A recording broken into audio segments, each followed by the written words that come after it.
இங்கேயும் இந்த பையன் படிச்சுட்டு இருக்கான். அந்த டைம்ல அவங்க சித்தப்பா பயங்கரமா ட்ரிங்க்ஸ் பண்ணிட்டு உள்ள வராரு. வந்து அந்த பையனோட அம்மா கிட்ட சாப்பாடு கேட்டுட்டு இருக்காரு.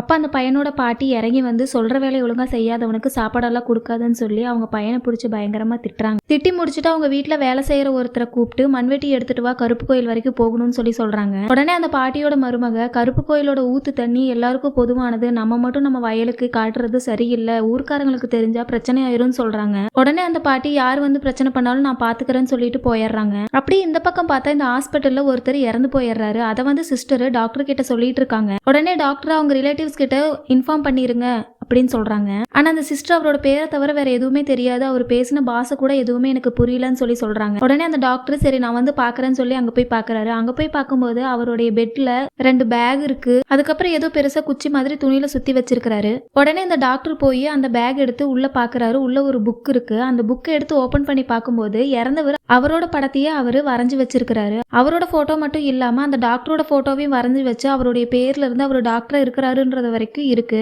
அதை பார்த்தது இந்த டாக்டருக்கு பயங்கரமா ஷாக் ஆகுது. உடனே அவரை போஸ்ட்மார்ட்டம் பண்ண சொல்லி இன்ஃபார்ம் பண்ணிட்டு அந்த நோட்டு புக் எல்லாமே எடுத்துட்டு போயிடுறாரு. அங்க போய் அவரோட ரூம்ல வச்சு எல்லாத்தையுமே செக் பண்ணிட்டு இருக்காரு. பார்த்தா அவரோட பேக்ல 4 புக்கு, அவரோட பேக்ல 2-3 புக்ஸ் இருக்கு. அப்புறம் விசித்திரமா ஏதோ 2-3 பொருட்கள் வச்சிருக்காரு. அது மட்டும் இல்லாம அந்த துணியில சுத்தி வச்சிருந்தது ஒரு பெரிய அருவாளா இருக்கு. அப்படியே இந்த பக்கம் அந்த டாக்டர் பொண்ணு ரூம்ல இருக்கா. அவளோட ஃப்ரெண்டு அவளை வந்து பார்த்துட்டு அவளை லவ் பண்றதா சொன்ன அந்த பையனை உண்மையா நீ லவ் பண்றியா இல்லையான்னு சொல்லி கேட்டுட்டு இருக்கா. ஆனா அவ எங்க குலசாமியோடைய பெர்மிஷன் இல்லாம நாங்க எதுவுமே பண்ண மாட்டோம் அப்படின்னு சொல்லி சொல்றா. உடனே அவளுடைய ஃப்ரெண்டு சரி கிளம்பு ஊருக்கு போலாம், அங்க போய் உன் குலசாமியோட பெர்மிஷன் வாங்கிட்டு வந்துடலாம் அப்படின்னு சொல்லி சொல்றா. அந்த டைம்ல கரெக்டா அந்த டாக்டர் பொண்ணுக்கு ஒரு ஃபோன் கால் வருது. அவங்களுடைய அண்ணா ஃபோன் பண்ணி அந்த ஊர்ல திருட்டு போனதை பத்தியும் அங்க கொலை நடந்ததை பத்தியும் சொல்றாரு. உடனே அந்த பொண்ணு நான் கிளம்பி உடனே வர்றேன்னு சொல்லி சொல்றா. அதுக்கப்புறம் அந்த பொண்ணுடைய ஃப்ரெண்டு போய் அந்த சீஃப் டாக்டர் கிட்ட பெர்மிஷன் கேட்கலான்ட்டு போறா. அங்க போகும்போது அந்த டாக்டர் அந்த இறந்து போனவரோட புக்கெல்லாம் எடுத்து அவர் பார்த்துட்டு இருக்காரு. அவரோட பேரு, அவர் டாக்டரா இருக்கிறாரு. அது மட்டும் இல்லாம போன ஜென்மத்துல அவரோட பேரு என்னங்கிறது வரைக்கும் அதுல எழுதி இருக்கு. அப்புறம் பார்த்தா இந்த பக்கம் அந்த டாக்டர் பொண்ணோட ஊர் முதல் கொண்டு அந்த நோட்ல எழுதி இருக்கு. அதை பார்த்துட்டு இருக்காரு. அந்த டைம்ல கரெக்டா அந்த டாக்டர் பொண்ணுடைய ஃப்ரெண்டு வந்து அவங்களுக்கு லீவ் வேணும்னு சொல்லி கேக்குறாங்க. 4 நாளுக்கு லீவ் வேணும்னு சொல்லி அந்த டாக்டர் பொண்ணோட ஊர் பேரை சொல்றா. உடனே இவருக்கு ஷாக் ஆயிருது. ஏன்னா இப்பதான் அவர் அந்த நோட்ல அந்த ஊர் பேரை பார்த்திருப்பாரு. அவர் திருப்பி எந்த பதிலுமே பேசாம பெர்மிஷன் கொடுத்துருவாரு.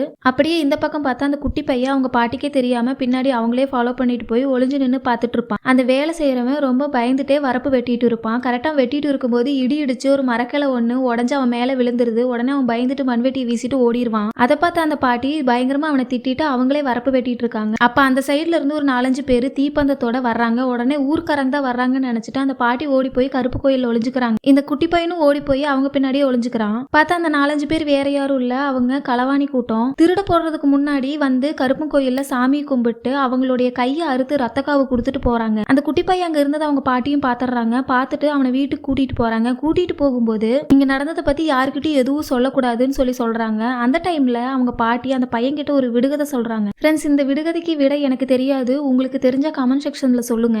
ஒத்த கண்ணனுக்கு 3 கண்ணன் தோணும், ஒத்த கண்ணனை பிதுக்கி சாப்பிடலாம், 3 கண்ணனை உடைச்சு சாப்பிடலாம், இது என்ன அப்படின்னு அந்த பாட்டி கேக்குறாங்க. அப்படியே இந்த பக்கம் அந்த திருட்டு போனதுக்கும் கொலை நடந்ததுக்கும் பாக்குறதுக்கு போலீஸ் ஆபீசர் ஒருத்தர் வராரு. அவர் கூட்டிட்டு போறாங்க. அங்க கோயில்ல அங்க கடந்த பாடி அவர் கிளியர் பண்ணிடுறாரு. அதுக்கப்புறம் அங்க கோயில்ல இருந்த ஒரு அருவாளை அவரு எவிடன்ஸ்க்காக எடுக்க பாக்குறாரு. ஸ்டார்டிங் அவரால் அந்த அருவாளை எடுக்கவே முடியல. இருந்தாலும் கஷ்டப்பட்டு எப்படியோ எடுத்துட்டு வந்துடுறாரு. வந்ததுக்கு அப்புறம் அங்க கூட்டத்துல இருந்த ஒருத்தர் வந்து உண்மையாவே இந்த அருவாளால வெட்டப்பட்டு அந்த கொலை நடக்கலன்னு சொல்றாரு. எப்படின்னா உண்மையா அந்த அருவாள்ல வெட்டி இருந்தாங்கன்னா ரத்தம் 2 பக்கமும் சமமா இருந்திருக்கும். ஆனா இதுல ஒரு பக்கம் கம்மியா இருக்கு, ஒரு பக்கம் அதிகமா இருக்கு. யாரோ வந்து ரத்தத்தை தொடச்சு விட்டுருக்காங்க. அது மட்டும் இல்லாம இதே இடத்துல கொலை நடந்திருந்தா ஏகமா அதிகமா ரத்தம் சிந்தி இருக்கும். ஆனா இங்க ரத்தமே கிடையாது, வேற எங்கேயோ கொலை பண்ணிட்டு வந்து பாடியை மட்டும் கொண்டு வந்து இங்க போட்டிருக்காங்க, இன்னும் கொஞ்சம் நல்லா விசாரிச்சு பாருங்க அப்படின்னு சொல்லி சொல்றாரு. இருந்தும் அங்க இருக்கிறவங்க யாரும் அவரோட பேச்ச நம்பல. அந்த டாக்டர் பொண்ணும் அவளுடைய ஃப்ரெண்டும் ஊருக்கும் வந்துடுறாங்க.